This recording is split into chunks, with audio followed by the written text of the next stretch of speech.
আসসালামু আলাইকুম সবাইকে। কি অবস্থা সবার? আশা করছি সবাই ভালো আছো। কেমিস্ট্রি মূল বই সিরিজের আজকে আমরা ল্যাবরেটরি নিরাপদ ব্যবহার এই চ্যাপ্টারটা কভার করার চেষ্টা করব। অনেকেই শর্ট সিলেবাসে নেই বলে এই চ্যাপ্টারটাকে কিন্তু তোমরা ইগনোর করে যাও বা পড়ো না, কিন্তু এখান থেকে তুমি মেডিকেলের প্রশ্ন দেখো, ভার্সিটি, ইঞ্জিনিয়ারিং অথবা এইচএসসির এমসিকিউ দেখো, সেখানে কিন্তু এখান থেকে মাঝে মধ্যে একটা দুইটা প্রশ্ন দিয়ে দেয়, হোক সেটা শর্ট সিলেবাসের বাইরে। তোমার এই চ্যাপ্টারটা কিন্তু যে কোনো প্র্যাকটিক্যাল বা ব্যবহারিকে তোমাকে ইউজ করতে হয়, তো সেখান থেকে একটা দুইটা প্রশ্ন কিন্তু এই চ্যাপ্টার থেকে দিয়ে দেয়। সো আমাদের এই চ্যাপ্টারটা খুব ভালোভাবে পড়তে হবে, বিশেষ করে মেডিকেল এবং ভার্সিটিতে এখান থেকে প্রশ্ন আসেই প্রত্যেকটা বছর।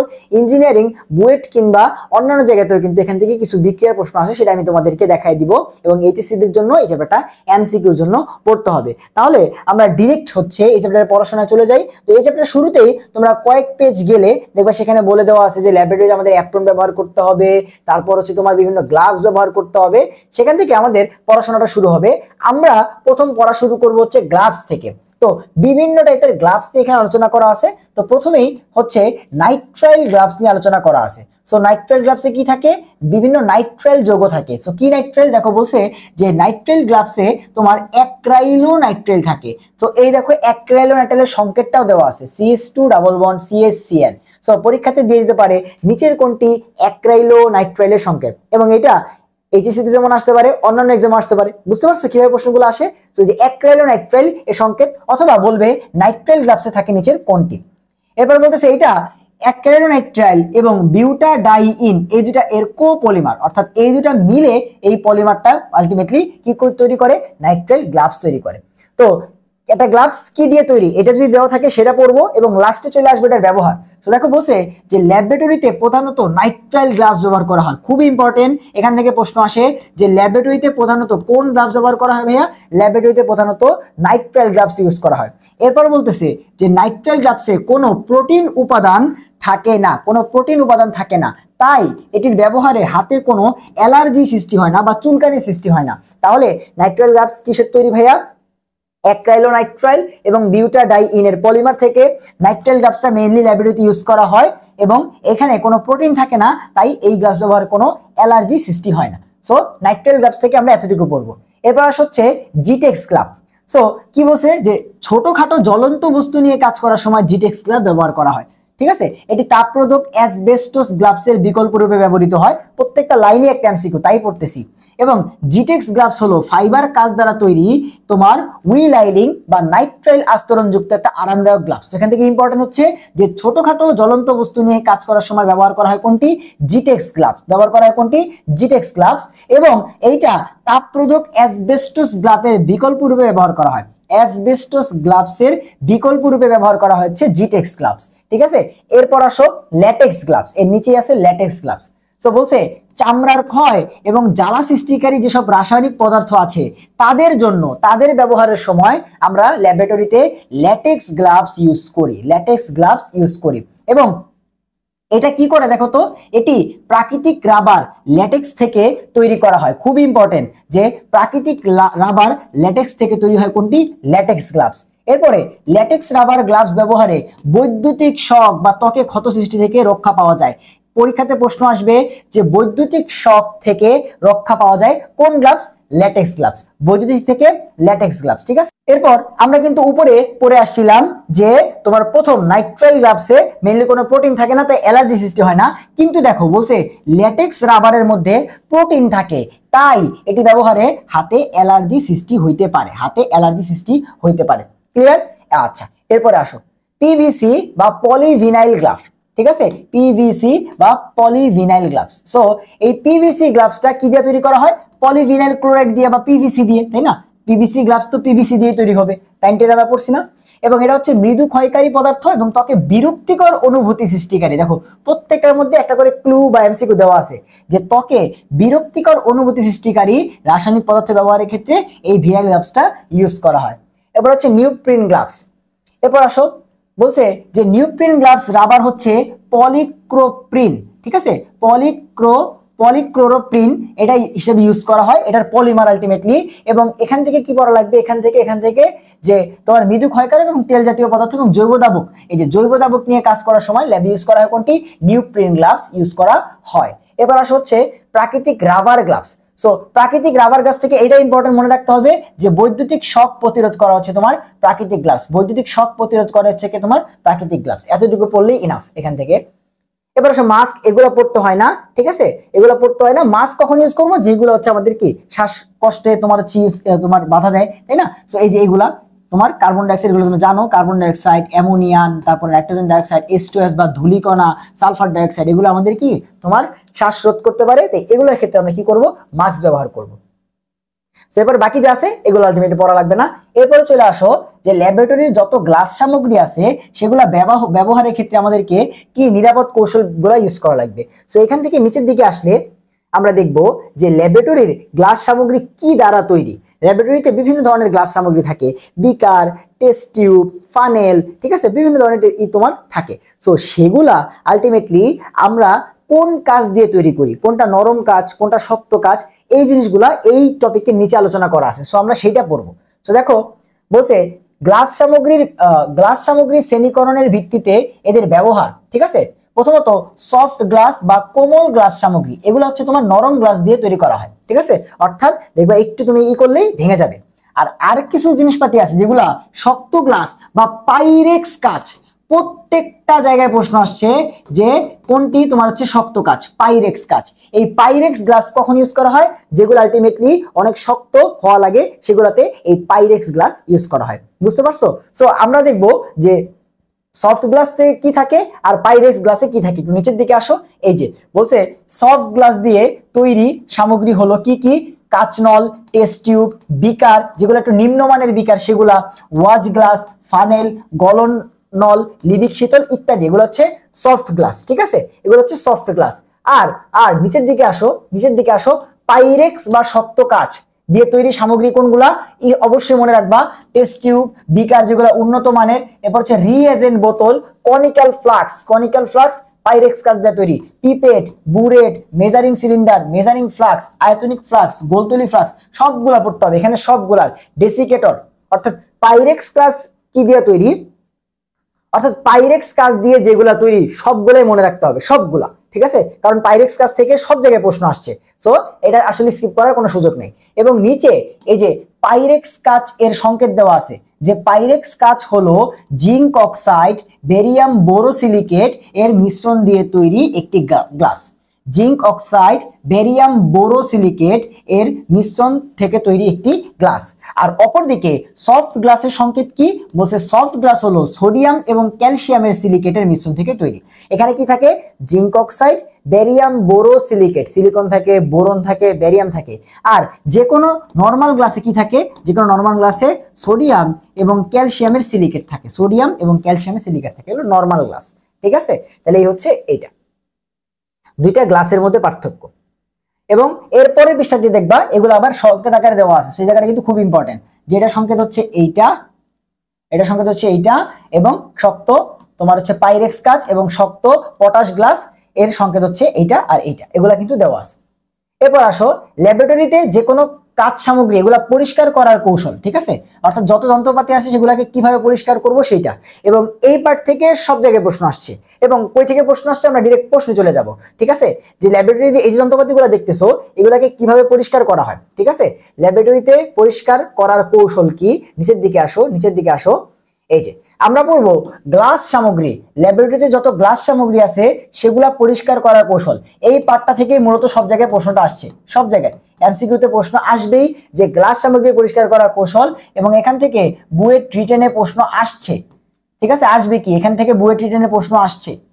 সো এই বিক্রিয়াগুলো কিন্তু বুয়েট রিটেনের জন্য পড়তে হবে। সো একটু নিচের দিকে আসো, কোন সেই জায়গা যেখান থেকে প্রশ্ন আসে, এই যে তৈলাক্ত পদার্থ থাকলে বিশেষত বুরেটের স্টপ কর্ক পরিষ্কার করার কাজে বোতলে সংরক্ষিত ক্রোমিক অ্যাসিড, এই যে সেই বান্দা যাকে দিয়ে আমরা গ্লাস সামগ্রী পরিষ্কার করি, কাকে দিয়ে ল্যাবরেটরিতে গ্লাস সামগ্রী পরিষ্কার করা হয়? Chromic acid. এবং ক্রোমিক অ্যাসিডের মধ্যে কি থাকে? ক্রোমিক অ্যাসিডে পটাশিয়াম ডাইক্রোমেট এবং গাঢ় সালফিউরিক অ্যাসিড থাকে। ক্রোমিক অ্যাসিডে কি থাকে ভাইয়া? পটাশিয়াম ডাইক্রোমেট এবং গাঢ় সালফিউরিক অ্যাসিড থাকে। এটা খুব ইম্পর্টেন্ট ভাইয়া, খুবই ইম্পর্টেন্ট। ক্রোমিক অ্যাসিডে কি থাকে ভাইয়া? ক্রোমিক অ্যাসিডে পটাশিয়াম ডাইক্রোমেট K2Cr2O7 প্লাস গাঢ় সালফিউরিক অ্যাসিড থাকে, ক্লিয়ার? তাহলে এটা হচ্ছে আমাদের ক্রোমিক অ্যাসিড। এবং এই ক্রোমিক অ্যাসিডকে কি বলা হয়? ক্রোমিক অ্যাসিডকে ল্যাবরেটরির সর্বোত্তম গ্লাস সামগ্রিক পরিষ্কারক বলা হয়। অর্থাৎ সর্বোত্তম পরিষ্কারক হচ্ছে তোমার ল্যাবরেটরিতে এই ক্রোমিক অ্যাসিড। ঠিক আছে?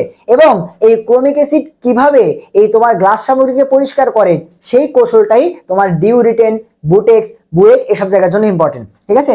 ক্রোমিক অ্যাসিড কিভাবে তোমার হচ্ছে গ্লাস সামগ্রী, এই চ্যাপ্টারে রিটেনের জন্য খুব একটা টপিক নাই, যেগুলো আছে সেটাই বলে দিচ্ছি। যাদের রিটেন এক্সাম আছে বিশেষ করে বুয়েট, ডিউ এবং হচ্ছে তোমার এমআইএসটি, বুটেক্স, তাদের বলতেছি যে কিভাবে গ্লাস সামগ্রী ক্রোমিক অ্যাসিড পরিষ্কার করে এইটা। ঠিক আছে? অর্থাৎ গ্লাস সামগ্রী পরিষ্কার কৌশল, কিভাবে তোমার ক্রোমিক অ্যাসিড গ্লাস সামগ্রী পরিষ্কার করে, এই প্রশ্নটা যারা রিটেন আছে তারা জানবা। আর যাদের এমসিকিউর পড়ার তারা কি পড়বা?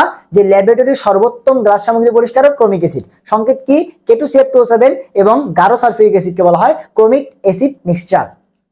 ঠিক আছে? আচ্ছা, এরপর আসো।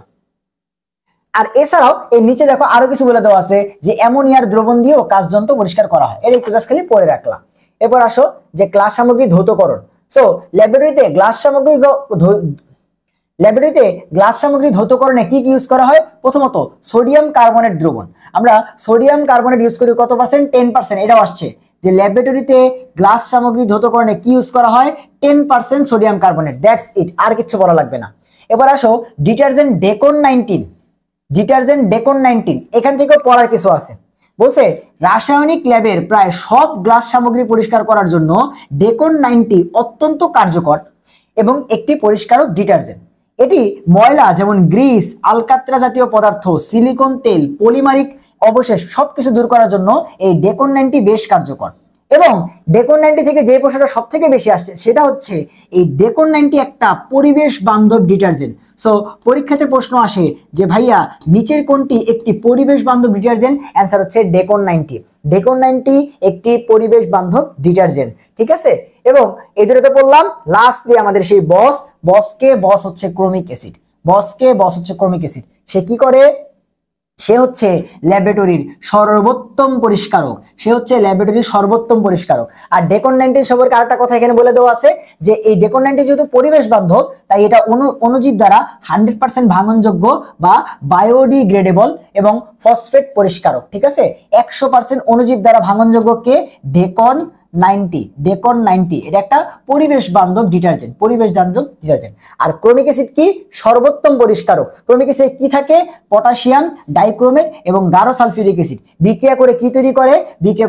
পটাশিয়াম সালফেট তৈরি করে, ক্রোমিয়াম সালফেট তৈরি করে, পানি তৈরি করে এবং সব থেকে বড় যে পরিষ্কারের কাজটা করে জায়মান অক্সিজেন তৈরি করে।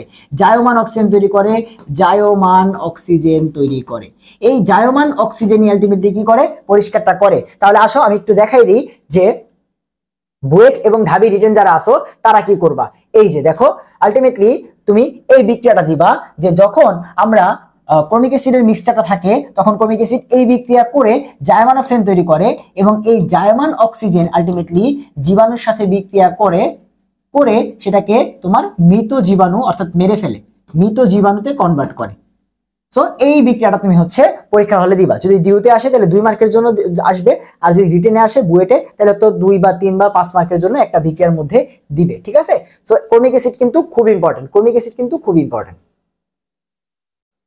ওকে এরপর নিচের দিকে আসি।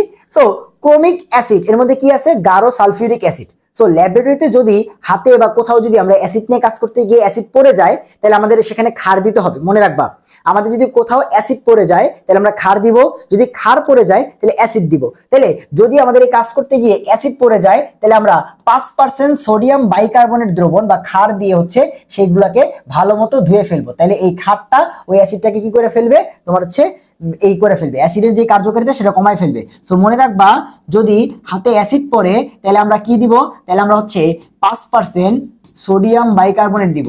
হাতে যদি অ্যাসিড পড়ে তাহলে 5% সোডিয়াম বাইকার্বনেট দিব।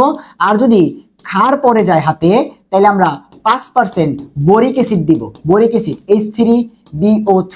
ঠিক আছে? বোরিক অ্যাসিড দিব, H3BO3 বোরিক অ্যাসিড দিব। ঠিক আছে? তাহলে অ্যাসিড পড়লে 5% ক্ষার দিব, ক্ষার পড়লে 5% অ্যাসিড দিব, বোরিক অ্যাসিড এবং হচ্ছে সোডিয়াম বাইকার্বনেট। সো এই হচ্ছে কথা ল্যাবরেটরি গ্লাস সামগ্রী পরিষ্কারে এই হলো। এখন এর নিচে কিছু কথাবার্তা বলে দেওয়া আছে, ঠিক আছে? এগুলো এক্সট্রা আমি জানি অনেকে পড়ো না, বাট স্যার অধিক জেনে নেওয়ার মধ্যে অনেক কিছু বলে দেওয়া থাকে। সো বলতেছে যে গ্লাস সামগ্রী ব্যবহারে ল্যাবরেটরিতে সুবিধাগুলো কি, সো অনেক কিছু বলছে, এগুলো আমার জানা দরকার নাই।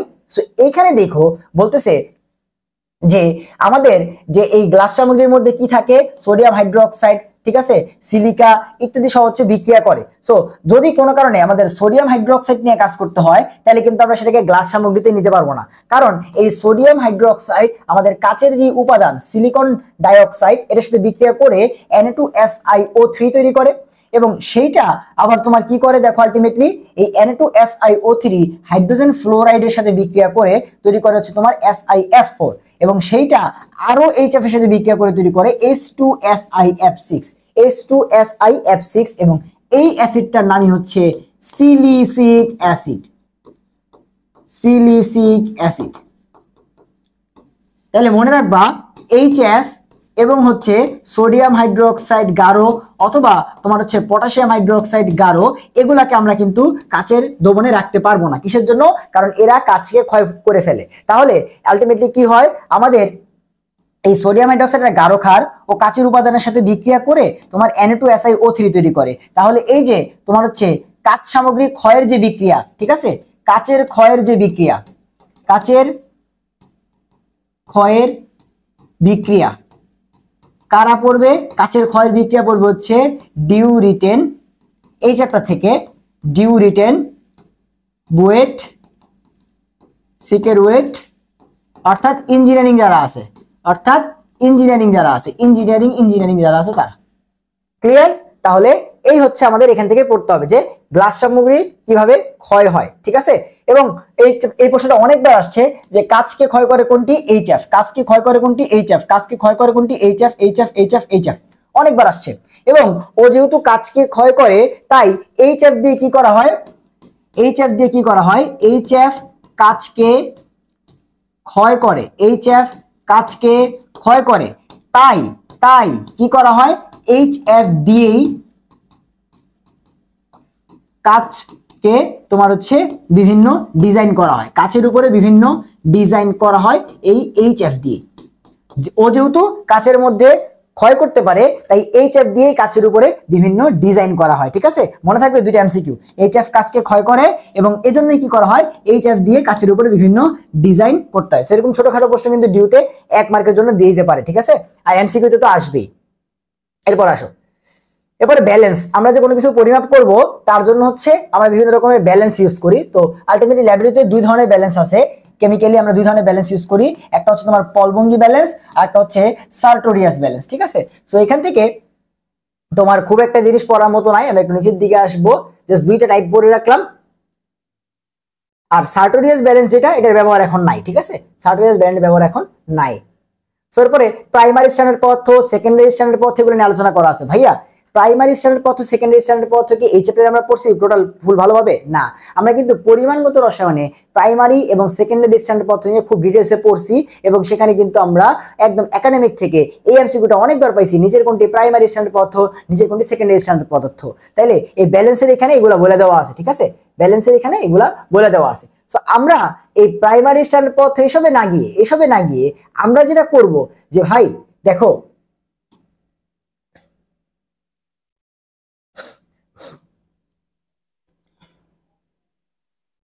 অত কিছুতে না গিয়ে আমাদের যেটা মনে রাখতে হবে সেটা হচ্ছে এই যে স্যার মার্ক করে দিছে যে কঠিন সেকেন্ডারি পদার্থের ক্ষেত্রে ওজন নিতে হয় রাফ ব্যালেন্সে। কঠিন তোমার যদি হয় কি পদার্থ? সেকেন্ডারি। আমরা জানি সেকেন্ডারিরা বিক্রিয়া করতে চায় বা বিক্রিয়া করে ফেলে, তাই এদেরকে তুমি হচ্ছে রাফ ব্যালেন্সে বিক্রিয়া নিবা, নয়তো হচ্ছে এদেরকে যখন মাপ দিতে যাবা ওরা যেখানে যেই ব্যালেন্সের উপর মাপ দিবা সেই ব্যালেন্সের সাথে হচ্ছে বিক্রিয়া করে ওই ব্যালেন্সটাকে ক্ষয় করে ফেলবে। তাই তোমার সেকেন্ডারি পদার্থ, কঠিন সেকেন্ডারি পদার্থকে কিসে মাপ দিতে হয়? রাফ ব্যালেন্সে। আর তরল সেকেন্ডারি পদার্থ যেগুলো আছে তরল, যেমন হাইড্রোক্লোরিক অ্যাসিড, গাঢ় সালফিউরিক অ্যাসিড, এগুলাকে মেজারিং সিলিন্ডারে পরিমাপ করা হয়, এগুলাকে মেজারিং সিলিন্ডারে পরিমাপ করতে হয়। এগুলাকে কখনোই তুমি কি করতে পারবে না, ওই তোমার ডিজিটাল ব্যালেন্স হিসেবে নিতে পারবে না। তাহলে হচ্ছে কি করবে, ওরা এগুলাকে ক্ষয় করে ফেলবে। তাহলে এখান থেকে এই ব্যালেন্স থেকে এইগুলা কিন্তু ইম্পর্টেন্ট, ঠিক আছে? এই দুটো লাইন কিন্তু অনেক ইম্পর্টেন্ট। এবারে পলভঙ্গি ব্যালেন্স নিয়ে আলোচনা করছে। পলভঙ্গি ব্যালেন্সের রাইডার ধ্রুবক থেকে সব জায়গায় প্রশ্ন আসছে, ঠিক আছে। সো রাইডার ধ্রুবক থেকে কি পড়তে হবে আমি নিচের দিকে বলতেছি, দেখো রাইডার ধ্রুবক থেকে দুইটা প্রশ্নই আসবে এবং দুইটা প্রশ্নই স্যারের বইতে দেওয়া আছে, ঠিক আছে, যখন আসবে তখন বলে দিব। সো রাইডার ধ্রুবক, রাইডার ধ্রুবক, রাইডার ধ্রুবক, এখান থেকে আলটিমেটলি যেই প্রশ্ন দুটো আসবে সেটা স্যারের বইতে দেওয়া আছে, আমি নিয়ে আসছি, কোনো সমস্যা নেই, ঠিক আছে। আচ্ছা, এখান থেকে আমরা একটু রাসায়নিক নিক্তি নিয়ে কথা বলি, যে বলতেছে যে রাসায়নিক নিক্তিতে সঠিকভাবে কত ওজন পরিমাপ করা যায়, ঠিক আছে। রাসায়নিক নিক্তিতে তুমি সর্বনিম্ন কতটুকু পরিমাপ করতে পারো, মনে রাখবা যে আমরা 4 ঘর পর্যন্ত, দশমিকের পরে 4 ঘর পর্যন্ত পরিমাপ করতে পারি। রাসায়নিক নিক্তিতে আমরা দশমিকের পরে 4 ঘর পর্যন্ত পরিমাপ করতে পারি, ঠিক আছে, মনে থাকবে, দশমিকের পরে 4 ঘর পর্যন্ত পরিমাপ করতে পারি, এটা যেন মন থাকে। সো রাইডার ধ্রুবক আমাদের বের করা শিখতে হবে না, আমরা জাস্ট রাইডার ধ্রুবক থেকে যেই প্রশ্নটা পড়বো এমনি এর শর্ট সিলেবাসের বাইরে, সো এখান থেকে যতটুকু না পড়লেই না ততটুকুই দেখাবো, ওভারঅল খুব বেশি এখান থেকে আমাদের দেখার দরকার নাই, ঠিক আছে। তারপরে যে মোলারিটি, নরমালিটি, এগুলো তো আমরা এই চ্যাপ্টারে পড়ি না, অন্য চ্যাপ্টারে আমরা এগুলো পড়ছি, তাই না। সো নিচের দিকে আসো, নিচের দিকে আসো।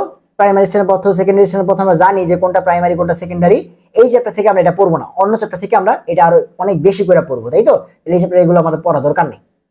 নিচের দিকে আসো। আচ্ছা, এরপর আসো ব্যালেন্স। ডিজিটাল ব্যালেন্স দুই প্রকার, একটা হচ্ছে 2 ডিজিট ব্যালেন্স, একটা হচ্ছে 4 ডিজিট ব্যালেন্স, ঠিক আছে।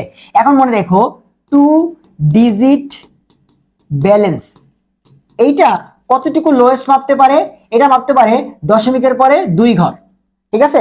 এখন দশমিকের পরে 2টা জিরো দিয়ে দিলে তো হবে না, তাই না।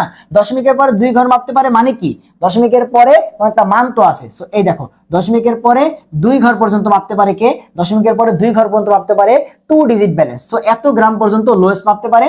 আর 4 ডিজিট ব্যালেন্স হচ্ছে দশমিকের পরে 4 ঘর পর্যন্ত মাপতে পারে। 4 ডিজিট ব্যালেন্স দশমিকের পরে 4 ঘর পর্যন্ত মাপতে পারে। সো এখান থেকে এই প্রশ্নটা আসে যে 2 ডিজিট ব্যালেন্স কতটুকু মাপে আর হচ্ছে 4 ডিজিট ব্যালেন্স কতটুকু মাপে, সেখান থেকে এটা দেখলেই ইনাফ আমাদের। যে দশমিকের পরে দ্বিতীয় স্থান পর্যন্ত 0.01 গ্রাম পর্যন্ত হচ্ছে 2 ডিজিট ব্যালেন্স, আর 4 ডিজিট ব্যালেন্স হচ্ছে 0.0001 পর্যন্ত মাপতে পারে, ঠিক আছে। সো এখান থেকে এই দুটো এমসিকিউ পড়লেই হচ্ছে। সো এরপরে আসো ডিজিটাল ব্যালেন্সের ব্যবহারের সতর্কতা। অন বোতাম বলতেছে যে ব্যবহার করার আগে আগে বোতাম চালু দিয়ে অন করে নিও, এগুলো কি বই থেকে পড়বো বলো। আচ্ছা ঠিক আছে, নিচে আসো। ম্যাথ আমাদের করতে হবে না, ম্যাথ আমাদের করতে হবে তাও নিয়ে আসছি কারণ দেখানোর জন্য যে ম্যাথ আমাদের বাদ, এই যে ম্যাথ করার কিছু নাই। এরপর আসো যে আয়তনিক বিশ্লেষণে ব্যবহৃত কাচের যন্ত্রপাতি। আয়তন, কত আয়তন হলে কোনটা ইউজ করব, সেখানে কোন কাচের যন্ত্র ইউজ করব, বিকার ইউজ করব না পিপেট ইউজ করব, কোনটার জন্য কি করব, এটা খুবই ইম্পর্টেন্ট। এখান থেকে প্রশ্ন আসলে অনেক কনফিউশন আছে, আমরা বই থেকে পড়ে নিব এই জিনিসটা, ঠিক আছে।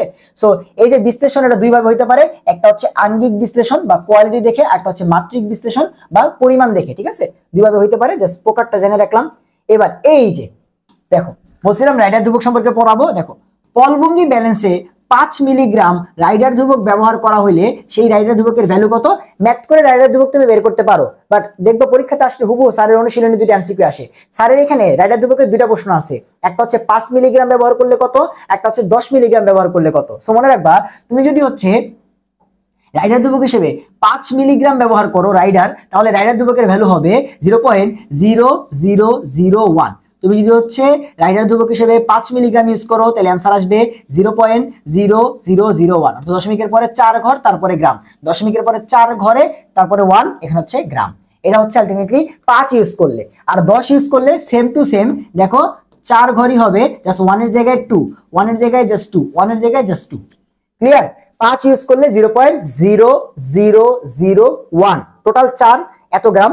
আর 10 ইউজ করলে 0.0001 এর জায়গায় জাস্ট 2, 0.0002 এত গ্রাম, ঠিক আছে। সো রাইডার ধ্রুবক থেকে আসলে এই দুটোই আসবে, রাইডার ধ্রুবক থেকে আসলে এই দুইটাই আসবে, রাইডার ধ্রুবক থেকে আসলে এই দুটোই আসবে। সো এবার আমরা একে একে তোমার প্রত্যেকটা জিনিস সম্পর্কে জানবো। প্রথমত মেজারিং সিলিন্ডার, আমরা জাস্ট এটা দিয়ে কি মাপে সেটা ইউজ করবো। সো এই যে ডিরেক্ট ব্যবহারে চলে যাবো, বলছে সিলিন্ডারের গায়ে সেন্টিমিটার কিউব বা এমএল এ দাগাঙ্কিত থাকে, এগুলো পড়ার কিছু নাই।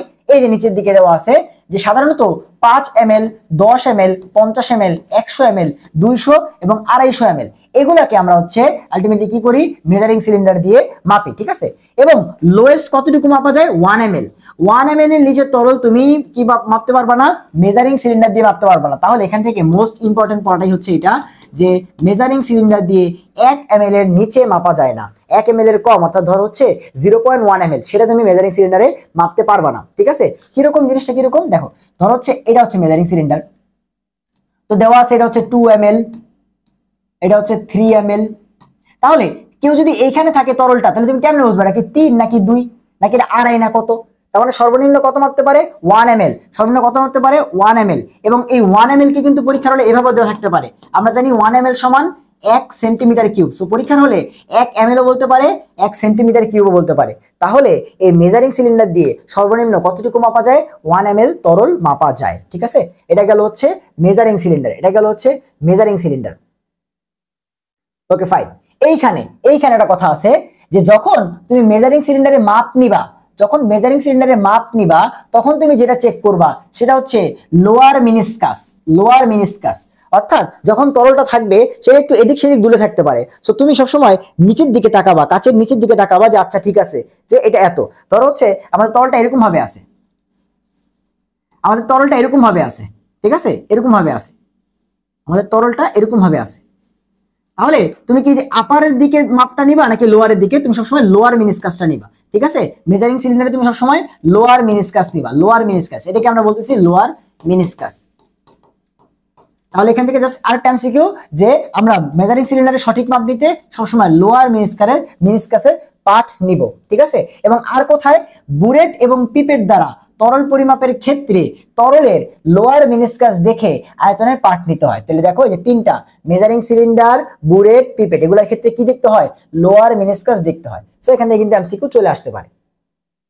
এরপরে আয়তনিক ফ্লাক্স বা মেজারিং ফ্লাক্স বা ইংরেজিতে বললে ভলিউমেট্রিক ফ্লাক্স। সো এটার মধ্যে কি বলছে দেখো, একটু বড় দেখো 100, 250, 500, 1 লিটার বা 1 ডিএম কিউব এতগুলো হচ্ছে তোমার ব্যবহার করা হয়।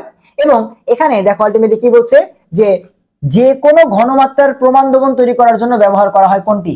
যে কোনো ঘনমাত্রার প্রমাণ দ্রবণ তৈরি করার জন্য ব্যবহার করা হয় ভলিউমেট্রিক ফ্লাক্স বা তোমার হচ্ছে আয়তনিক সিলিন্ডার। ভলিউমেট্রিক ফ্লাক্স বা আয়তনিক সিলিন্ডার কোথায় ইউজ করা হয়? প্রমাণ দ্রবণ তৈরি করতে। কিরকম? যে কোনো ঘনমাত্রার, যে কোনো ঘনমাত্রার, যে কোনো ঘনমাত্রার, এগুলো কিন্তু আসে। আচ্ছা, এরপর আসো বুরেট। বুরেট নিয়ে আমরা একটু পড়ি।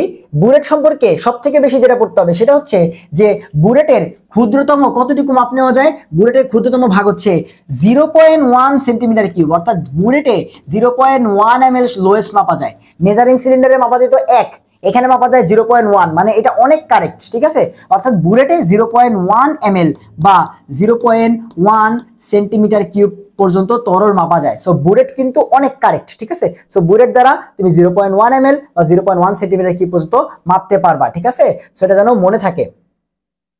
এবং বুরেট নরমালি কতটুকু থাকে? 50 সেন্টিমিটার কিউব থাকে। ঠিক আছে, বুরেট নরমালি থাকে হচ্ছে 50 সেন্টিমিটার কিউব। আর বুরেট বলতে গিয়ে বারবার মুখ দিয়ে বুয়েট চলে আসতেছে, বুঝতে পারছো? আচ্ছা, সো এই যে এমসিকিউ দিয়ে দিয়েছে স্যার যে বুরেটে একটি ক্ষুদ্রতম ভাগের আয়তন কত? 0.1 centimetre cube, 0.1 centimetre cube, 0.1 centimetre cube বা 0.1 ml, 0.1 ml।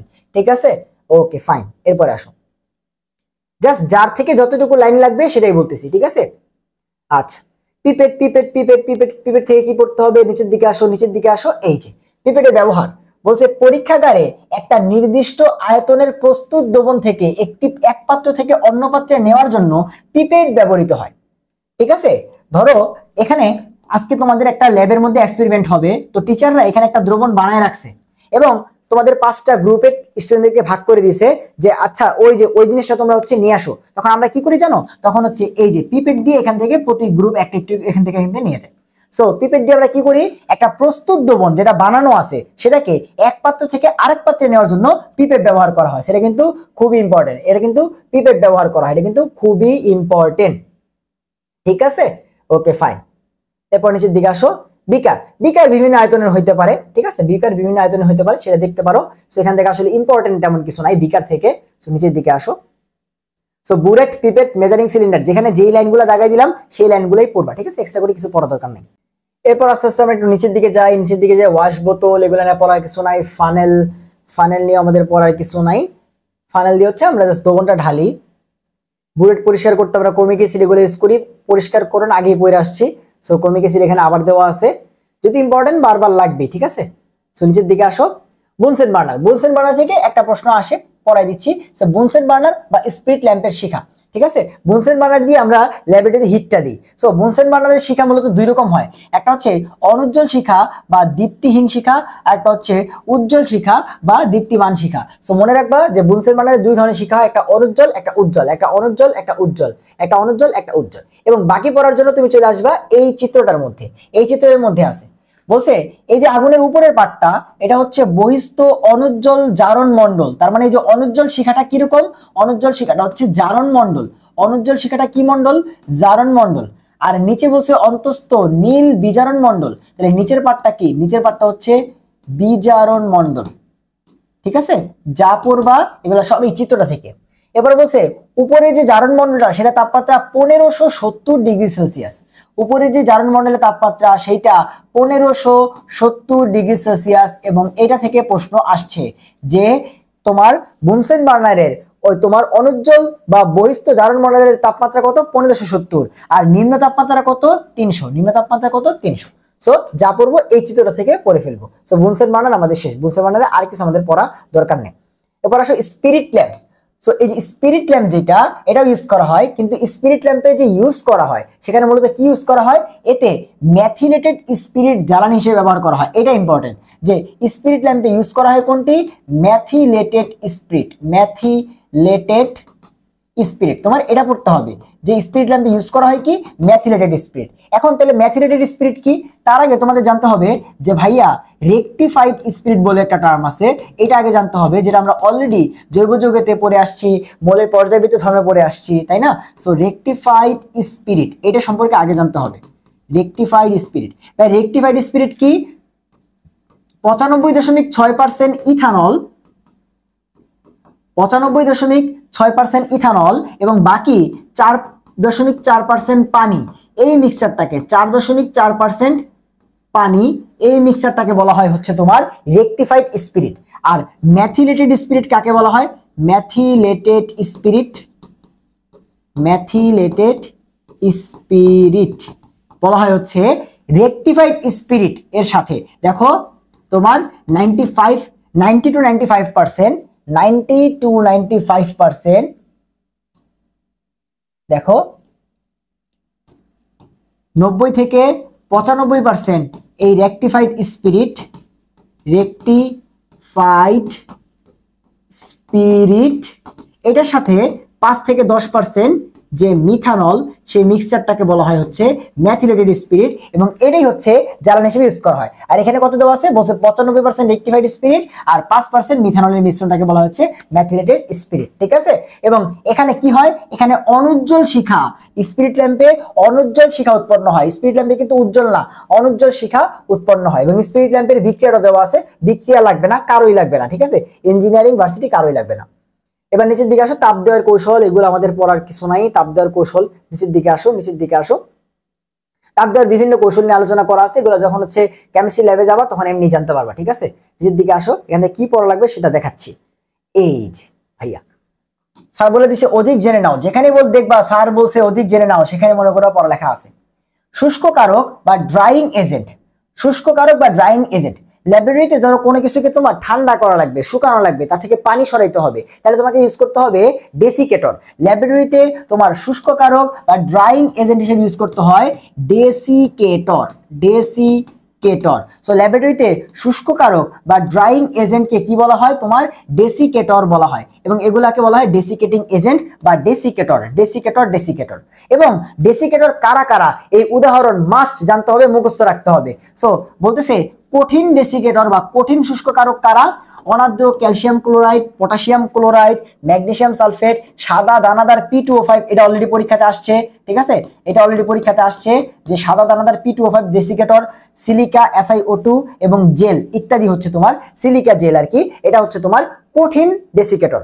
আর তরল ডেসিকেটর থেকেও প্রশ্ন আসছে যে কনসেন্ট্রেটেড সালফিউরিক অ্যাসিড, যেমন তোমার কি দেওয়া আছে, সালফিউরিক অ্যাসিড কিভাবে তোমার হচ্ছে আলটিমেটলি পানি শোষণ করে নেয় সেটা বলছে। তাহলে তরল ডেসিকেটরের মধ্যে দেওয়া আছে সালফিউরিক অ্যাসিড এবং কঠিন ডেসিকেটরের মধ্যে দেওয়া আছে অনাদর calcium chloride, potassium chloride, magnesium sulphate, সাদা দানাদার P2O5 এবং সিলিকা জেল। ডেসিকেটরের উদাহরণ খুবই খুবই ইম্পর্টেন্ট, জানতেই হবে, জানতেই হবে, ঠিক আছে, খুব খুব ইম্পর্টেন্ট। এবং তার লাস্টে নিচের দিকে দেওয়া আছে দ্রষ্টব্য গাঢ় সালফিউরিক অ্যাসিড এবং P2O5 উভয়ই শুষ্ককারক এবং নিরোধক হিসেবে ইউজ হয়। ভাইয়া শুষ্ককারক মানে কি, তোমার হচ্ছে যৌগটাকে তোমার সেখান থেকে পানি শোষণ করে নেয়, আর নিরোধক মানে কি, কোন যৌগ থেকে পানি বের করে নেওয়ার যে প্রসেস তাকে বলা হয় নিরোধন। এটা যারা করতে পারে তাদেরকে বলা হয় নিরোধক। তাহলে একই সাথে ডেসিকেটর এবং নিরোধক দুইটা হিসেবে কাজ করে কে, sulphuric acid P2O5, sulphuric acid P2O5 কেমন গাছ, সালফিউরিক অ্যাসিড গাঢ় সালফিউরিক অ্যাসিড। এইটা খুবই important, 5 star important, 5 star important. দেখো যা দরকার সেগুলো কিন্তু বলে দিচ্ছি, যে শুষ্ককারক এবং নিরোধক, ডেসিকেটর এবং নিরোধক হিসেবে ইউজ হয় কে, কোন দুইজন, P2O5 এবং গাঢ় সালফিউরিক অ্যাসিড, P2O5 এবং গাঢ় সালফিউরিক অ্যাসিড, খুবই ইম্পর্টেন্ট। ঠিক আছে, ওকে। ব্যবহারের কৌশল, রিয়েজেন্ট বোতল ব্যবহারের কৌশল এই বিষয়ে আমাদের জানা দরকার নাই। নিচের দিকে আসো, নিচের দিকে আসো, এগুলো আমাদের জানা দরকার নাই। এখান থেকে যা পড়া সেগুলো আমরা পরে নিচে পড়বো, ঠিক আছে, বা যতটুকু পড়া দরকার সেটা ভাইয়া বলে দিব, কোনো সমস্যা নেই। সাধারণ কাচের মধ্যে কি থাকে, পাইরেক্স কাচে কি থাকে, এগুলো উপরে পড়ে আসছি, তো এখান থেকে আর পড়া দরকার নেই। নিচের দিকে আসো, রাসায়নিক দ্রব্য সংরক্ষণে ঝুঁকি এবং ব্যবহার। ঠিক আছে, তো আমরা এইটা কিন্তু আগে থেকেই দেখছি, তাই না, তোমার 9-10 থেকেই দেখছি যে কিছু হ্যাজার্ড সিম্বল 9-10 এর বইতেও দেওয়া ছিল, যে এই যে রাসায়নিক দ্রব্যের চিহ্নে ধরো হচ্ছে একটা কাচের পাত্রের মধ্যে দেওয়া আছে, কাচের পাত্রের মধ্যে এখানে ধরো হচ্ছে একটা ফ্যানের সাইন দেওয়া আছে, তোমরা এই জিনিসটাকে দেখে অভ্যস্ত, তাই না, এইটা তখন এটা দেখলে তোমরা বুঝবে এখানে তেজস্ক্রিয় পদার্থ আছে, এখান থেকে আলফা বিটা গামা বের হইতে পারে। সো এই যে এই সিম্বল গুলা, এগুলাকে বলা হয় হচ্ছে হ্যাজার্ড সিম্বল বা হ্যাজার্ড প্রতীক। এবং এই প্রশ্নটা সব জায়গায় আসছে যে আন্তর্জাতিকভাবে হ্যাজার্ড সিম্বল কয়টা, 10টা। আন্তর্জাতিকভাবে হ্যাজার্ড সিম্বল স্বীকৃত কয়টা, 10টা। আন্তর্জাতিকভাবে হ্যাজার্ড সিম্বল স্বীকৃত কয়টা, 10টা, 10টা, 10টা। আন্তর্জাতিকভাবে হ্যাজার্ড সিম্বল স্বীকৃত হচ্ছে 10টা, সেটা জানতে হবে। এবং এরপরে সেগুলা খুবই ডিটেলসে দেওয়া আছে, সেখান থেকে যতটুকু লাগবে স্পেসিফিক্যালি ততটুকুই দেখাবো। ঠিক আছে, অনেক পড়ালেখা আছে, বাট এগুলা কোনো পাগল ছাড়া অন্য সুস্থ স্বাভাবিক মানুষের পক্ষে এতগুলা জিনিস পড়া সম্ভব না। ঠিক আছে, তো আমার করণীয় কি, এগুলো ঠাড়ায় মুখস্থ করা না, একবার দেখা যে টক্সিক বা বিষাক্ত কোনগুলা, যে ক্যাডমিয়াম, ক্রোমিয়াম, মনে রাখতে পারবেন, আমিও জানি, এগুলা দেখে রাখলাম, এটা এটা হচ্ছে এটা, তো বিষাক্ত কি। বাট এই দেখো, বিষাক্তর থেকেও বিষাক্ত, সেটাকে বলতেছে ভেরি টক্সিক বা অত্যন্ত বিষাক্ত, প্রতীকটা T+। তো তোমার কি জানা লাগবে জানো, তোমার জানা লাগবে হচ্ছে যে বিষাক্তর প্রতীক কি, তোমার T, আর তোমার অত্যন্ত বিষাক্তর প্রতীক কি, T+। তোমার প্রতীক জানা লাগবে, আর উদাহরণ লাগবে কোনটা, এই যে যেটা লাগবে এটা বলতেছি, এই অতিরিক্ত বিষাক্ত বা অত্যন্ত বিষাক্তটা লাগবে। এটার মধ্যে কি কি আছে, মার্কারির লবণ, হাইড্রোজেন সায়ানাইড, সায়ানাইডের যতগুলো যৌগ আছে, এবং নিকোটিন। ঠিক আছে, এগুলো হচ্ছে তোমাদের অতিরিক্ত বিষাক্ত, মার্কারি, সায়ানাইডের যা আছে সব, এবং হচ্ছে নিকোটিন। তাহলে অতিরিক্ত বিষাক্ত বা অত্যন্ত বিষাক্ত, এইটা হচ্ছে তুমি একটু কষ্ট করে মনে রাখবা, এবং সিম্বল গুলো প্রত্যেকটা মনে রাখতে হবে। টক্সিক হচ্ছে T, তারপরে অত্যন্ত বিষাক্ত হচ্ছে T+, এবং এইটার এক্সাম্পলটা মনে রাখতে হবে, বাকি উপরেটা মনে রাখা লাগবে না। এরপরে আসো হচ্ছে হার্মফুল বা ক্ষতিকারক, প্রতীক কি, XN। হার্মফুল বা ক্ষতিকারকের প্রতীক কি, XN। সো N কেমনে হার্মফুল বোঝায়, N মানে হচ্ছে নক্সিয়াস, N মানে হচ্ছে নক্সিয়াস, এই নক্সিয়াস মানে হচ্ছে ক্ষতিকারক বা হার্মফুল, সেখান থেকে আসছে XN। ঠিক আছে, এর মধ্যে কি কি আছে, তোমার ব্লিচিং, পেইন্ট, তারপর হচ্ছে মানে রং, বাসার রং করে যে এগুলা, ফ্লোর পলিশেস ইত্যাদি। ঠিক আছে, যেগুলো আলটিমেটলি কি অ্যালার্জি সৃষ্টি করে, ওইগুলো হচ্ছে এখানে ক্ষতিকারকের মধ্যে আছে। তারপরে XI, প্রতীকটা কিসে ইউজ করা হয়, উত্তেজক বা ইরিটেন্ট, এটা এমনি মনে রাখা যায়, ইরিটেন্ট বা উত্তেজক। ঠিক আছে, এবং এর মধ্যে কি আছে, সিমেন্ট, বিরঞ্জক পাউডার, সোপ পাউডার, সিমেন্ট গুঁড়া, লঘু অ্যাসিড এবং ক্ষার ইত্যাদি হচ্ছে উত্তেজক। ঠিক আছে, ওকে ফাইন। এরপর হচ্ছে ফ্লেমেবল বা দাহ্য, 19 ছিল তাই না, যে F দ্বারা প্রকাশ করা হয়, ফ্লেমেবল বা দাহ্য। কি কি আছে, যেমন সোডিয়াম, পানিতে দিলে আগুন ধরে যায়, সোডিয়ামের যতগুলো যৌগ, lithium aluminium hydrate, zinc powder, aerosol, petroleum তো আগুন ধরে, তোমরা জানোই, তাই তো, তাহলে এগুলা ইউজ করা হয়। ঠিক আছে, আবার এই দেখো, এটা তো দাহ্য, আর এরা হচ্ছে এক্সট্রিমলি ফ্লেমেবল বা হচ্ছে মারাত্মক দাহ্য, এটাকে প্রকাশ করা হয় F+ দিয়ে, এটাকে প্রকাশ করা হয় F+ দিয়ে। এটা মনে রাখা লাগবে, কি কি আছে, diethyl ether, LPG, CNG, acetylene gas, অ্যাসিটিলিনকে CH ট্রিপল বন্ড CH, এইটা, এবং হচ্ছে অ্যারোসল। এটা খুব ভালোভাবে তোমাদেরকে পড়তে হবে, যে দুইটা বললাম, উপরে বলছিলাম অত্যন্ত বিষাক্ত T+, এটার উদাহরণটা মনে রাখবা, আর নিচে বলছি হচ্ছে তোমার এক্সট্রিমলি ফ্লেমেবল বা মারাত্মক দাহ্য, এটার উদাহরণটা মনে রাখবা। আর সিম্বল প্রত্যেকটার মনে রাখবা, যে আচ্ছা XI ইরিটেন্ট, XN উত্তেজক, এভাবে প্রত্যেকটার সিম্বলটা মনে রাখবা। ঠিক আছে। এবারে বিস্ফোরক, বিস্ফোরককে প্রকাশ করা হয় ই বা এক্সপ্লোসিভ দিয়ে, তাই না? এক্সপ্লোসিভের ইংরেজি উদাহরণ মনে করা ই নাই, ঠিক আছে। আর উদাহরণ একটু সহজে মনে করতে পারো, অর্গানিকে আমরা কি পড়ছিলাম মনে আছে? নাইট্রোগ্লিসারিন, টিএনটি, হ্যান্ড বোমা, গ্রেনেড ইউজ করা হয়, তাহলে এখানে কি থাকবে? এগুলা থাকবে যে নাইট্রোগ্লিসারিন, টিএনটি, এগুলো এখানে থাকতেছে, ঠিক আছে। Okay fine. এরপর হচ্ছে তোমার পরিবেশের জন্য ক্ষতিকর, এটাকে এন দ্বারা প্রকাশ করা হয়। অনেকে পরিমেটার মানে তো এনভায়রনমেন্ট ই দিয়ে দিই, ঠিক আছে, বাট এগুলো মনে রাখা লাগবে, ঠিক আছে। এরপর হচ্ছে তোমার অক্সিডাইজিং এজেন্ট বা জারক, এটা মনে রাখা লাগবে কারণ জারক থেকে প্রশ্ন আসে। অক্সিডাইজিং এজেন্ট বা জারক কি কি আছে? ক্লোরিন গ্যাস, তারপর হচ্ছে তোমার পটাশিয়াম পারম্যাঙ্গানেট, পটাশিয়াম ডাইক্রোমেট, ঠিক আছে, এইগুলা। তারপর হচ্ছে করোসিভ বা ক্ষতিকর, করোসিভের মধ্যে কি আছে? যত গাঢ় ক্ষার এবং হচ্ছে যত গাঢ় অ্যাসিড আছে এরা, hydrochloric acid, nitric acid, sulphuric acid, তারপর sodium hydroxide, potassium hydroxide, ammonium hydroxide, drain cleaner ইত্যাদি। অর্থাৎ গাঢ় ক্ষার এবং গাঢ় অ্যাসিড হচ্ছে তোমার করোসিভ, ঠিক আছে। সো এরপরে কি আছে ভাইয়া? এরপর আছে হচ্ছে তোমার তেজস্ক্রিয় রশ্মি, টেফ্রয়েল, এটা তোমরা দেখছো, এটা পরীক্ষায় আসছিল। তেজস্ক্রিয় রশ্মিকে প্রকাশ করার চিহ্ন, তার নাম কি? টেফ্রয়েল, টেফ্রয়েল, টেফ্রয়েল, ঠিক আছে। এবং এই দেখো বলেও দিছে আন্তর্জাতিকভাবে তেজস্ক্রিয় রশ্মি চিহ্নটিকে টিফ্রয়েল বলা হয়, এটাকে টিফ্রয়েল বলা হয়, এবং এটি দ্বারা অতিরিক্ত আলোক রশ্মিকে তোমার বা শক্তিকে বোঝানো হয়, ঠিক আছে। ওকে ফাইন, এতটুকু বললে ইনাফ এখান থেকে। এবং লাস্ট হচ্ছে স্বাস্থ্য ঝুঁকি, স্বাস্থ্য ঝুঁকিটা এখানে কিছু নাই, পড়া দরকার নেই। এরপরে বলছে রাসায়নিক দ্রব্য সংরক্ষণে এমএসডিএস অনুসরণ। সো এমএসডিএস হচ্ছে আলটিমেটলি একটা নিয়ম যেটা ইউজ করে আলটিমেটলি এখান থেকে আমরা এই যে রাসায়নিক দ্রব্যগুলোকে সংরক্ষণ করতে পারি। সো আমাদের এত কিছু জানা দরকার নাই, আমাদের জানতে হবে যে এই এমএসডিএস এর পূর্ণরূপ কি? Material safety data sheet. মেডিকেলে প্রশ্ন আসছে, বুয়েটে প্রশ্ন আসছে যে এমএসডিএস এর পূর্ণরূপ কি, আর অন্যান্য ভার্সিটিতে তো আসছেই। এমএসডিএস এর পূর্ণরূপ কি? ম্যাটেরিয়াল সেফটি ডেটা শিট, এবং হাজারি স্যারের অনুশীলনী তো আছে, তার মানে কি মেডিকেল আসবেই, বুঝতে পারছো? ওকে ফাইন, নিচের দিকে আসো। এরপরে এক্সট্রা করে বলে দেওয়া আছে যে এটা হচ্ছে ক্ষতিকর, এটা হচ্ছে এটা, এখানে দূরে রাখতে হবে, এত কিছু কেউ মনে রাখতে পারবে না, ঠিক আছে। নিচের দিকে আসো, নিচের দিকে আসো, যেখানে পড়তে হবে সেখানে যাবো।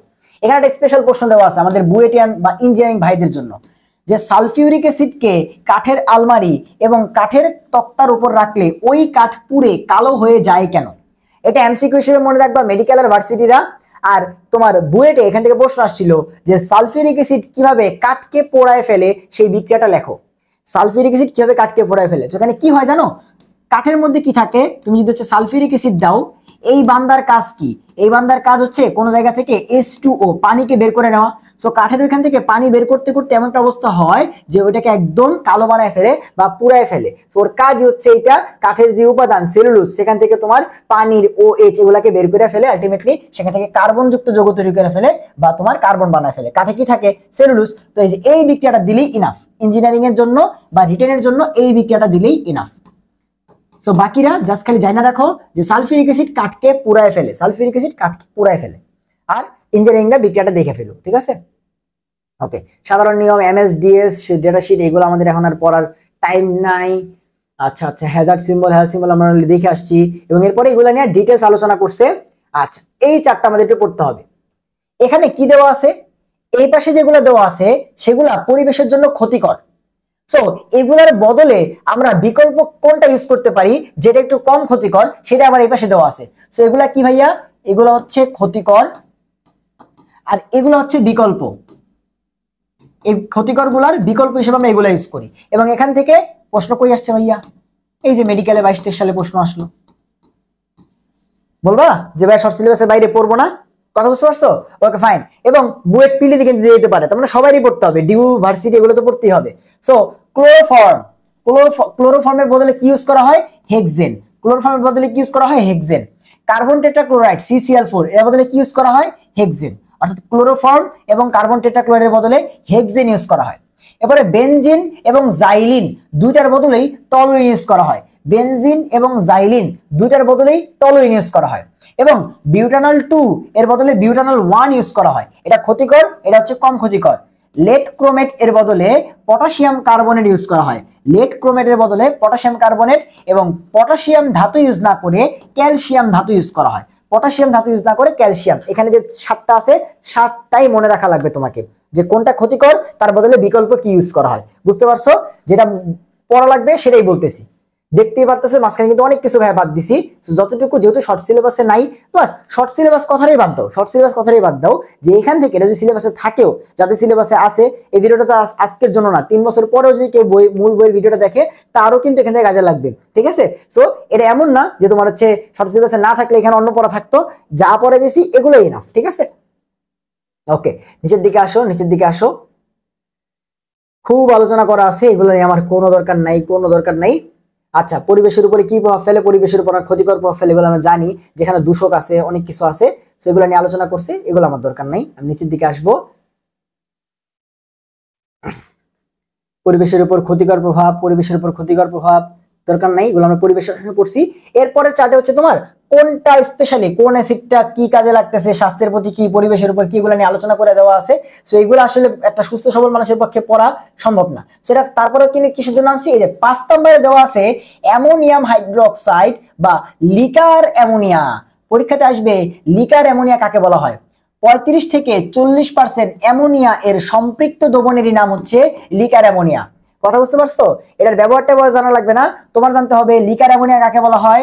35 থেকে 40% অ্যামোনিয়া এর সম্পৃক্ত দ্রবণের আরেক নাম হচ্ছে লিকার অ্যামোনিয়া। সম্পৃক্ত দ্রবণের আরেক নাম হচ্ছে লিকার অ্যামোনিয়া। জাস্ট এতটুকুর জন্যই কিন্তু বললাম, ঠিক আছে।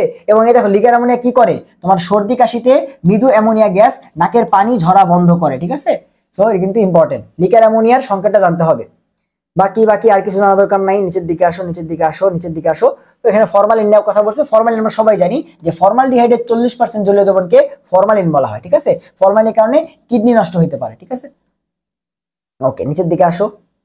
এই যে এখান থেকে পড়তে হবে মাইক্রো অ্যানালাইটিক্স এবং সেমি মাইক্রো অ্যানালিটিক্যাল পদ্ধতি। অ্যানালাইটিক্যাল পদ্ধতি নিয়ে একটু আলোচনা করতে হবে, ঠিক আছে। অ্যানালাইটিক্যাল পদ্ধতি নিয়ে একটু আলোচনা করতে হবে, সেটা কি আলোচনা, একটু নিচের দিকে আসো, ঠিক আছে।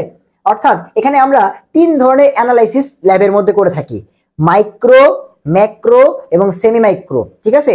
ম্যাক্রো হচ্ছে বড় উপাদান নিয়ে কাজ করলে ম্যাক্রো, তার থেকে ছোট হয়ে সেমি মাইক্রো, সব থেকে ছোট হচ্ছে মাইক্রো। বড় উপাদানে ম্যাক্রো, ম্যাক্রো মানে বড়, তোমরা বায়োলজিতে পড়ছো না যে ম্যাক্রো এটা। সো ম্যাক্রো মানে বড় উপাদান নিয়ে কাজ করলে ম্যাক্রো, মাঝামাঝি কাজ করলে সেমি মাইক্রো এবং ছোট হলে মাইক্রো। সো কত রেঞ্জের আয়তন নিয়ে কাজ করলে সেটা ম্যাক্রো, কত হইলে মাইক্রো, কত হইলে সেমি মাইক্রো, কত গ্রাম নিয়ে কাজ করলে সেটা মাইক্রো ম্যাক্রো, এই প্রশ্ন থেকে প্রশ্ন আসে। কথা বুঝতে পারছো? এই টপিকটা থেকে প্রশ্ন আসে এবং আমাদের সময় মেডিকেলে প্রশ্ন আসছে, মেডিকেলে প্রশ্ন আসছে, ঠিক আছে। তাই আমাদের পড়তে হবে। সো এখানে যেগুলো বলে দেওয়া আছে তার মধ্যে থেকে আমাদের সবকিছু একটা চার্টের মধ্যে বলে দেওয়া আছে, ঠিক আছে। এবং এখানে একটু তুমি কি কই আটকাবা, মাইক্রো পদ্ধতিতে আটকাবা। সো মাইক্রো পদ্ধতিতে দেখবা কয়েকটা পদ্ধতি নিয়ে আলোচনা করা আছে, এগুলো আবার তোমার পরিমাণগত রসায়নের ডিটেইলস আলোচনা করা আছে। আমরা এখান থেকে যেটা করব যে ক্রোমাটোগ্রাফি, এখানে কি ইউজ করা হয়, HPLC, high performance liquid chromatography, GPLC, এগুলোর পূর্ণরূপটা জানবো। এবং পূর্ণরূপ বুয়েটের জন্য অনেক বেশি ইম্পর্টেন্ট, পূর্ণরূপ বুয়েটের জন্য ফরজ। বুয়েটে প্রতি বছরই এরকম পূর্ণরূপ থেকে প্রশ্ন আসে যে এটার পূর্ণরূপ কি, ঠিক আছে। বাকিরাও দেখে রাখবা যে এইচপিএলসি মানে কি, high performance liquid chromatography, IR, UV, সেগুলো ইউজ করা হয়। ডিএসসি এর পূর্ণরূপ বুয়েটে আসছে যে differential scanning calorimeter, AAS atomic absorption spectroscopy, ঠিক আছে। এগুলো হচ্ছে আলটিমেটলি তোমার ম্যাক্রো বা মাইক্রো পদ্ধতিতে ইউজ করা হয়, ঠিক আছে। আলটিমেটলি এই 3টা পদ্ধতির ব্যবহার এখানে যা লেখা আছে সবকিছু চলে আসবে হচ্ছে আমাদের একটা নিচে চার্ট দেওয়া আছে, সেই চার্টে, ঠিক আছে। নিচের একটা চার্ট আছে, সেই চার্ট থেকে আমরা সব পড়বো। ওভারঅল এখানে বাংলা পড়া যেগুলো আছে এগুলো আমাদের পড়ার দরকার নেই। আমরা আরো নিচে যাবো, এই চারটা না তারপরের চারটা, ঠিক আছে। এই যে এখানে দেখো কি বলছে, ম্যাক্রো অর্থাৎ বড়, ম্যাক্রো মানে মনে রাখবা বড়, এবং সেমি মাইক্রো মানে মাঝারি, এমনি মনে রাখবা, সেমি মাইক্রো মানে মাঝারি, আর মাইক্রো সব থেকে ছোট। সো বড় আর মাঝারি মাঝখানে তুলনা বলছে, সেখান থেকে পড়ে ফেলবো। সো এখান থেকে তুমি ম্যাক্রো নিয়ে পড়ে ফেলবা যে ম্যাক্রোতে কি ইউজ করা হয়। ম্যাক্রোতে যেই বস্তু নিয়ে কাজ করা হয় সেগুলোর ভর হয় 0.5 গ্রাম থেকে 2 গ্রাম, এবং মিলিগ্রামটাও মনে রাখবা। 0.5 গ্রাম এবং 2 গ্রাম মানে মিলিগ্রাম কি আর এক্সট্রা করে মনে রাখা লাগবে?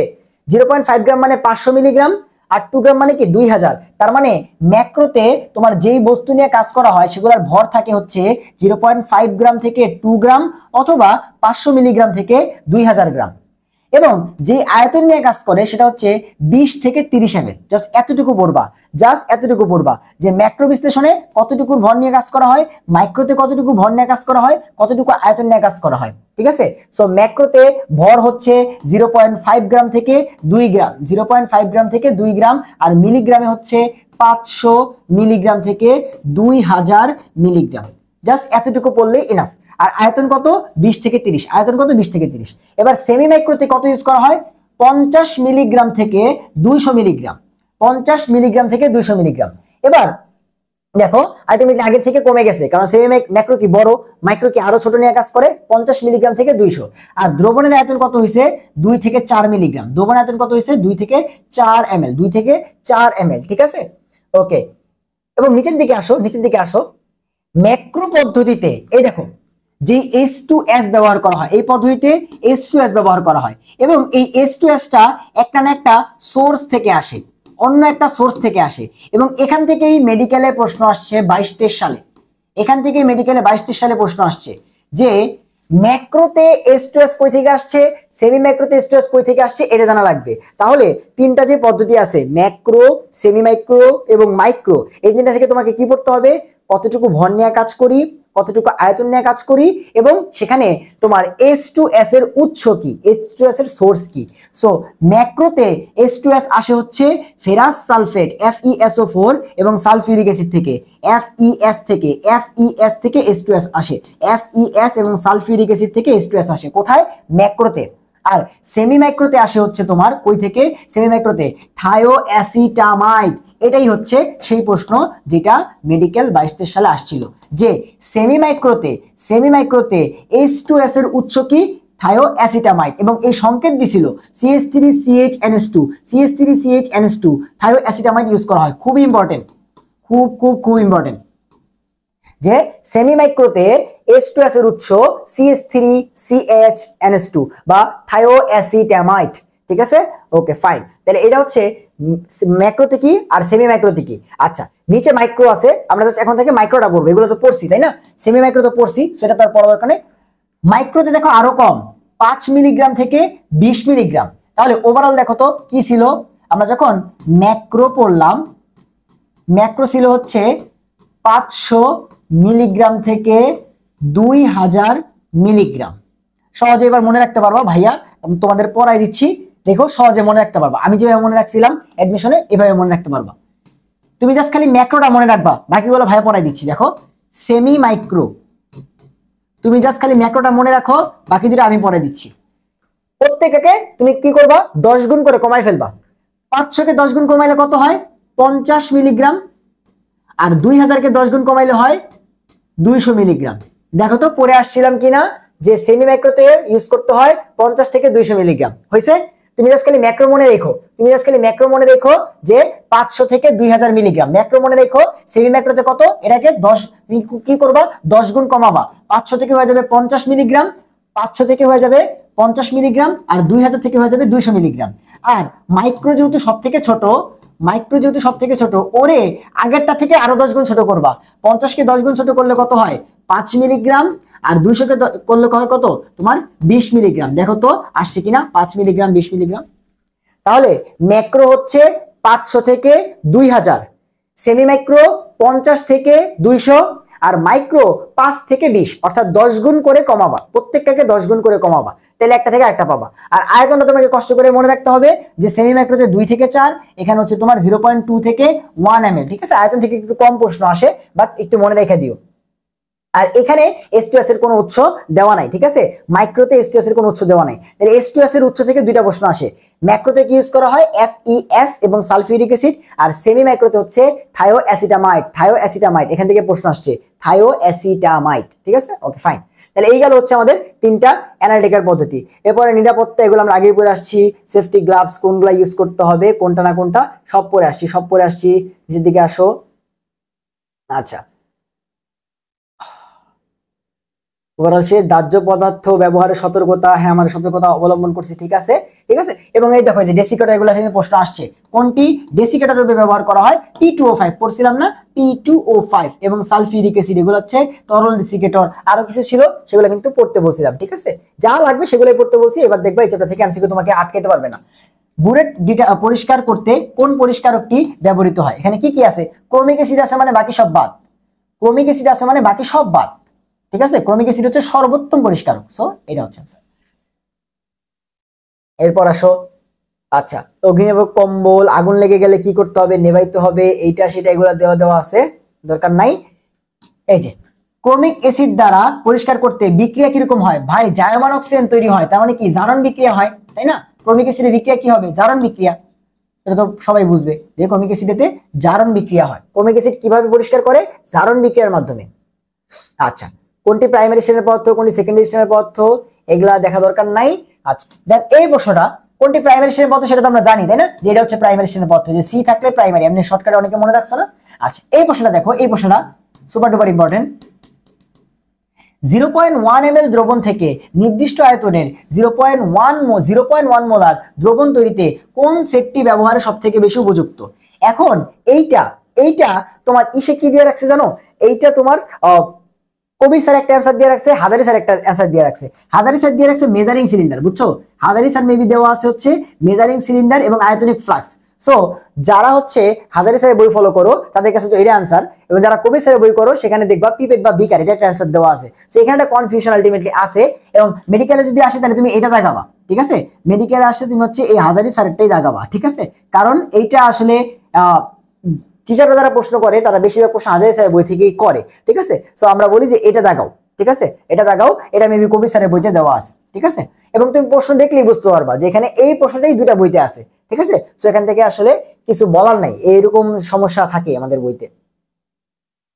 ওকে ওকে, এই এখনো কেন নিচের দিকে যেতেছি? কারণ এই যে এখানে একটা টপিক আছে টিংচার আয়োডিন, নিচের দিকে পড়তে যাবা, এই যে যখন হচ্ছে কোনো জায়গায় যদি পুড়ে যায় সেখানে টিংচার আয়োডিন ইউজ করা হয়। টিংচার আয়োডিনে কি থাকে? তোমার আয়োডিন গুঁড়া থাকে, পটাশিয়াম আয়োডাইড এর মিশ্রণ থাকে, ইথানল থাকে এবং ডিস্টিল ওয়াটার দ্রবীভূত করে 2% টিংচার আয়োডিন দ্রবণ তৈরি করা হয়। তাহলে টিংচার আয়োডিনে কি থাকে? আয়োডিন থাকে, পটাশিয়াম আয়োডাইড থাকে, ইথানল থাকে এবং পানি। কেমন পানি? Distil water. এবার প্রশ্ন হচ্ছে ভাইয়া ডিস্টিল ওয়াটার কি? ডিস্টিল ওয়াটার কি? ডিস্টিল ওয়াটার মানে হচ্ছে পানির মধ্যে কোনো ক্যাটায়ন বা অ্যানায়ন নাই, শুধুমাত্র H+ এবং OH- আছে, ঠিক আছে, কোনো সোডিয়াম কোনো ক্লোরিন কিচ্ছু নাই, ঠিক আছে। এটাকে বলা হয় ডিস্টিল ওয়াটার, মানে পিওর H+ এবং OH- আছে, এটাকে বলা হয় হচ্ছে ডিস্টিল ওয়াটার, ঠিক আছে। অনেকে মনে রাখতে করতে পারে ডিস্টিল মানে কি জীবাণুমুক্ত? না, জীবাণুমুক্ত না, কোনো কিছুই থাকবে না, লবণের ও ক্যাটায়ন থাকবে না, ঠিক আছে, খালি H+ আর OH- থাকবে। সো এই যে পুরোটুরে গেলে কি করতে হয়? তোমার হচ্ছে টিংচার আয়োডিন লাগাইতে হয় বা বার্নল ক্রিম লাগাইতে হয়, ঠিক আছে। এবং অ্যাসিড লাগলে হচ্ছে 5% ক্ষার এবং ক্ষার লাগলে 5% অ্যাসিড, বোরিক অ্যাসিড, এগুলো কিন্তু আগেই পড়ে আসছি, তাই না, প্রথম দিকে পড়ে আসছি যে ক্ষার পড়লে কি করতে হবে। Okay fine. ল্যাবরেটরিতে কাচযন্ত্র পরিষ্কারে কি ইউজ করা হয়? সালফিউরিক অ্যাসিড এবং এইটা এই যে ক্রোমিক অ্যাসিড, ঠিক আছে।